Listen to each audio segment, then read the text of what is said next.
So, thank you so much again, SG, for having us. Just kindly break it down further for us. What do you mean by saying that Ruto will never be on the ballot?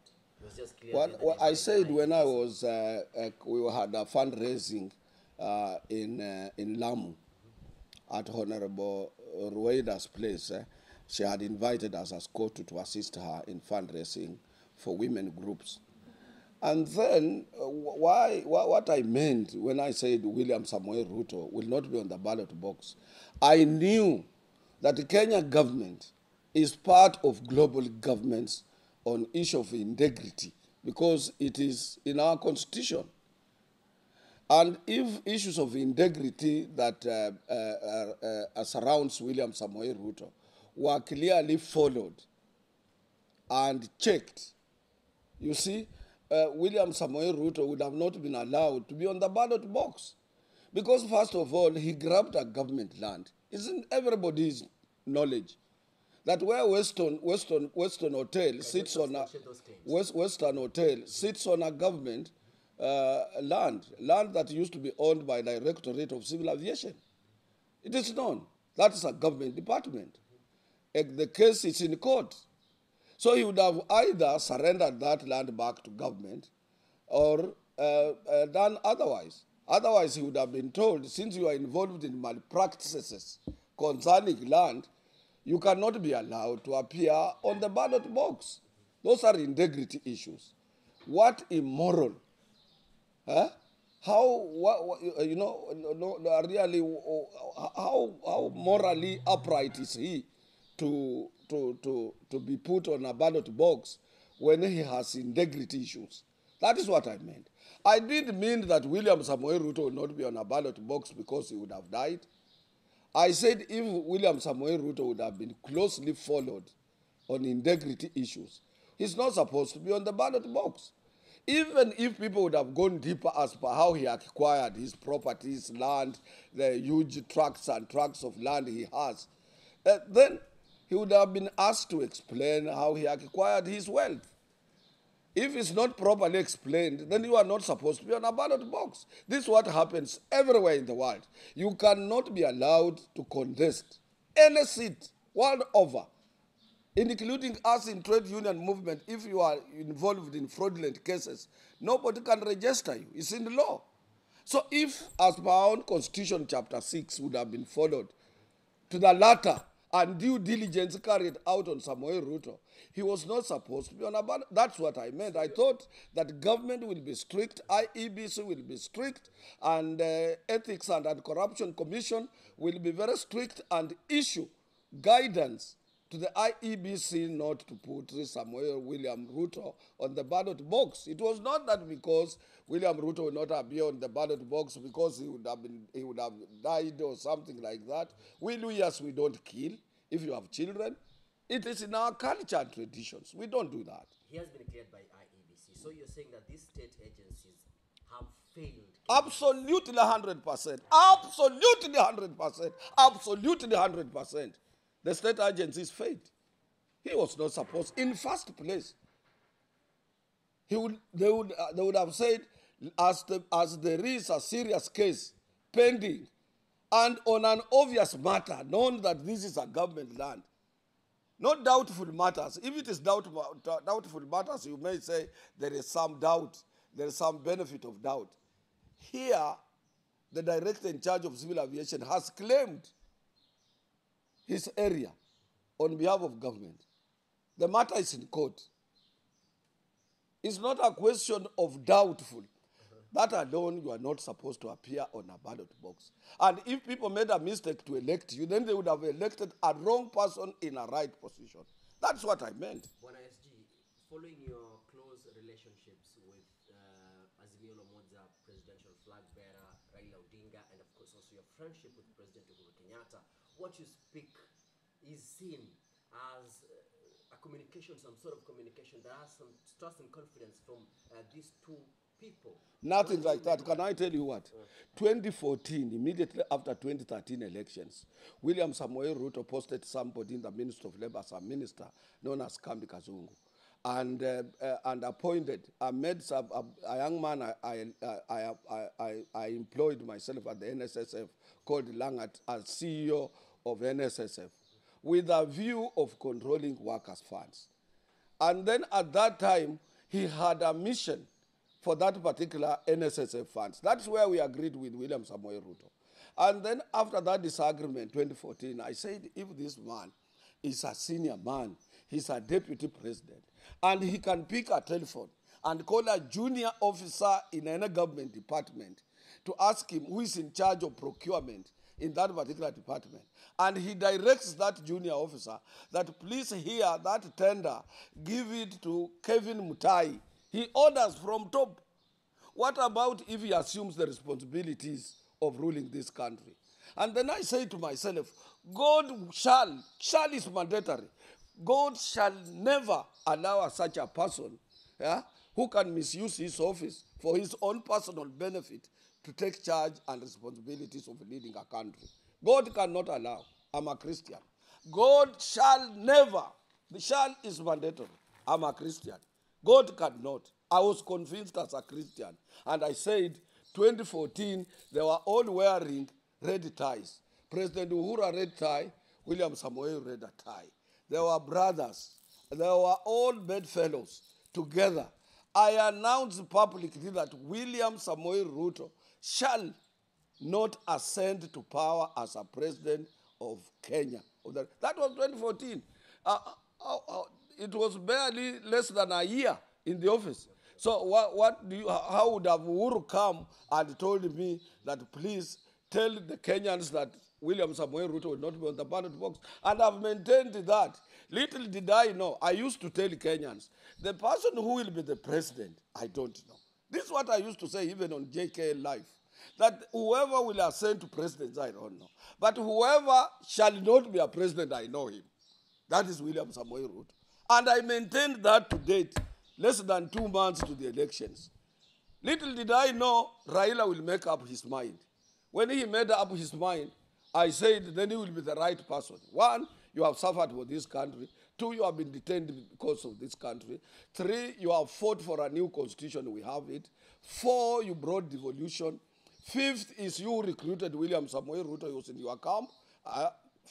All these sorts of things. So I said you are now the right person to go, and you have never been mentioned or involved yourself directly in corruption cases. I was actually coming to that, but before the other question disappeared, of confidence that you even speak while with the president, that really communicates a lot. That means, is it that the president trusts you, or why would, like the other day during Labor Day, there's something that you asked the president and he immediately implemented it right there in front of the public? Always when you are on the right course, you will get the support of the president. Any president who means well for the country will support you. Whenever you are doing what is good for the majority, always make sure as a leader, either as workers' representative, a member of parliament, or MCA, you are for the majority who mandated you to do that job, not for yourself. You will attract so many support from you will be a darling of everybody. Shun corruption. Don't be mentioned in any corruptive elements. I've never, myself. I was employed during Mzee Kenyatta's time. I worked for him. I worked for President Moi throughout, and you know very well. And he supported me very well. Because at no any time I went to him with a paper, I want government land or a government plot. For all those years. And we remained friends with President Moi. He supported me in 1992. He wanted me to become a member of parliament in Butere. He supported me in my work as as Kenya Plantation and Agricultural Workers So Union. you're saying President Kenyatta trusts you? 100. Kibaki also trusted me. And any president who means well, it doesn't matter who. If he's elected tomorrow, he will work with me. Because there is no any time I will go for the president to say, this is what I want. This is my own benefit. If I go to see the president or the head of state, it's on behalf of those people who mandated me. It's on behalf of those people who mandated me. Not on my own behalf. And this is where Ruto went wrong. Because he is a deputy for himself. And he wants to be a president for himself. And God is not going to allow it. On 9th of August 2022, be on your radio alert. you will see people, there will be a moment turn up of Kenyans. Even those who are saying right now that they are supporting him, before nines, they will have a dream from God that whoever you are supporting is a wrong person. I'm telling you. Because this country, anything to do with top leadership is God's will. Even when Moi was leaving, we thought maybe it would be Mudavadi. Little did we know it will be Kibaki. So God is going to give us a leader of his own choice who is not William Samoei Ruto. Did Ruto, while Raila didn't come to the government. If you remember very well, if you're on JKL Live on 5th of January 2018, I said this country to be peaceful after the election of 2017, 2018. 2017, 2018, I said for us to convince the investors, for us to have peace, because we had problems here and there, we must have what we call a handshake. he actually blames the handshake? Yeah. So the handshake was for peace. He's blaming the handshake because it occupied his minds and space and ambitions. So your own ambitions, mindset for something, it's not for everybody. Handshake for total peace in Kenya. And everybody, anybody of goodwill, you go to the Anglican Church, people of goodwill, you go to Muslims, you go to any church that is worth its salt, you will find them supporting the handshake. Because what Kenyans want, particularly we as workers, we want peace after election. He's saying the handshake destroyed the Big Four agenda, among other It governments. didn't. It is him who scattered all these things. Because he would have continued to support his boss. If, I can tell you, if this boy had an advisor and continued to support President Uhuru, and now it is the time he's coming out this year, he wants to be a president, people would have thought twice. But it is him who scattered. How do you leave your own president? You start now, you organize an opposition against your own system, your own government, and you are in that government. The shield that is a symbol of national unity and protection of our country was left in the hand of one man, President Uhuru Kenyatta.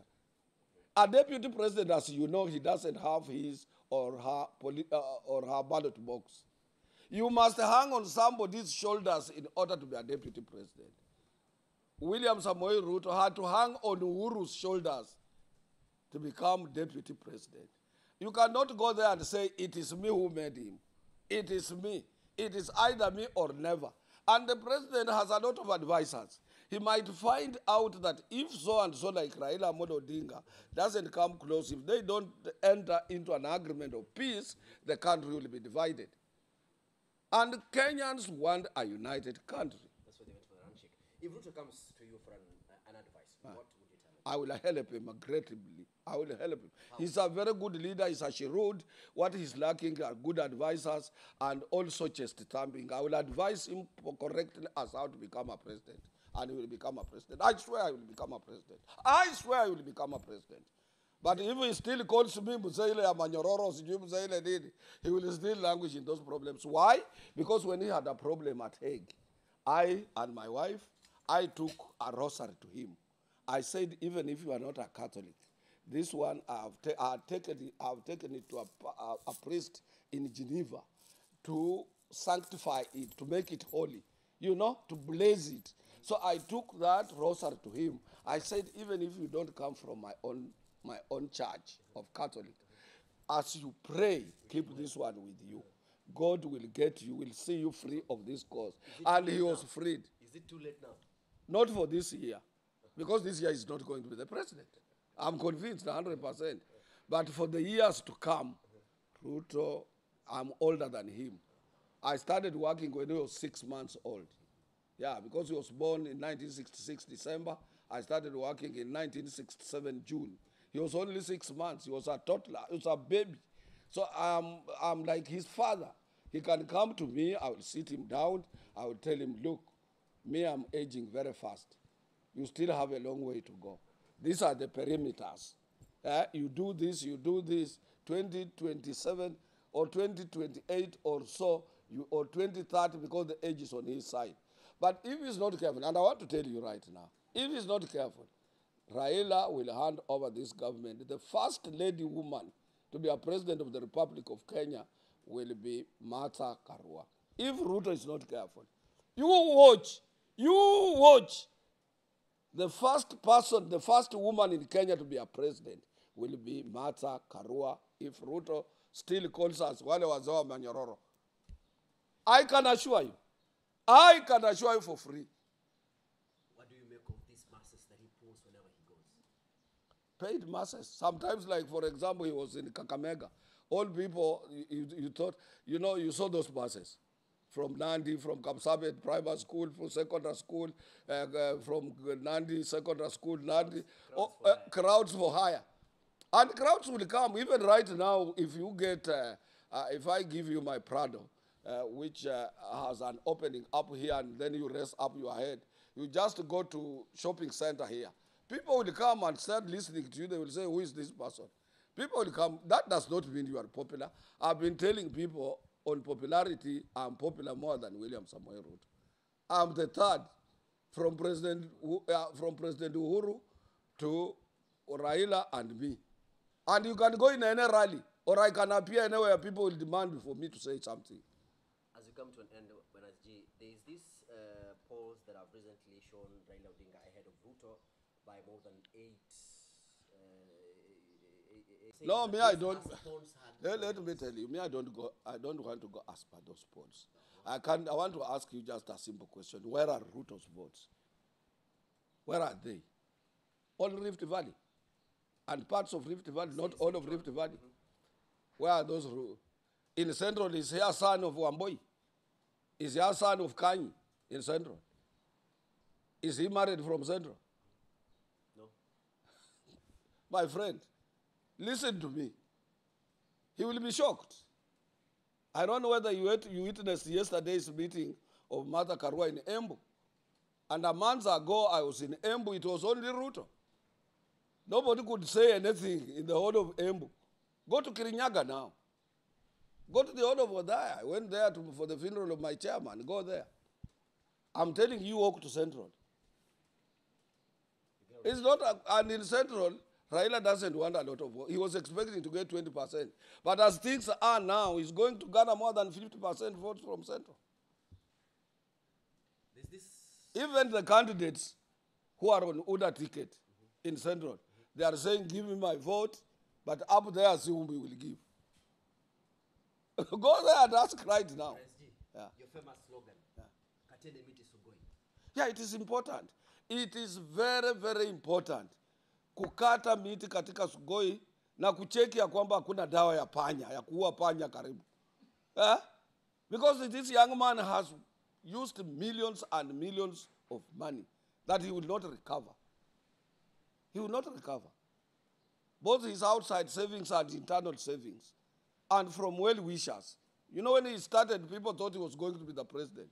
So he received a lot of donations from business community, from people whom he thought, some have closed their businesses because they had been told he's going to be the president and they will do business with his government. Millions. And this money, some people have gone, even from Western people like Wetangula and Musalia Mudavadi, who don't have any following, are milking him on a daily basis. They will come back home in Western pretty well, but what about himself? So he must not only what was going was kate miti, lakini hata dawa ya panya. Watoe karibu. Na watafute mlinzi, wasaidie mama. Asiwache yeye hata 1 minute. Yes, bearing in mind that Caleb Koistani is not in the race. That is the only man who used to console him. You see? So when you say beef ya Ruto na Atwoli, is there really an existing beef between the two of you? No, there's nothing like that. There's nothing existing between me and him. But I always drive on factual. Yeah. Factual and things that are full of facts and things that anybody are verifiable, what I'm saying. If I say about Weston to tell you, you know about it. Yes. If I say about what has happened right away in NHIF, you know what has happened in NHIF. There is no money. Who took the money? Whose people? We have a problem of oil in this country. The Minister of Energy, it was under whose hands? And is the man who appointed all cartels in the oil industry. Now he's standing up blaming Uhuru government about shortage of oil and perpetual increases on oil prices. Who are those people in private oil importation? These are people who are licensed by his own cronies. Until recently is when Charles Keter left the energy ministry. That was his ministry. Yeah? Ask what happened to the oil pipeline. Where's that young man who was there? These are integrity issues. So when people are not having oil in Kenya, when we are crying about prices on oil day and night, and people are not asking who appointed minister in that ministry, who was in charge of that ministry. It's William Samoei Ruto. And he should accept to carry the cross. So these are verifiable facts, what I'm saying. You can verify, even without calling in an ethics and corruption commission. And these are the people who would have stopped Ruto from vying.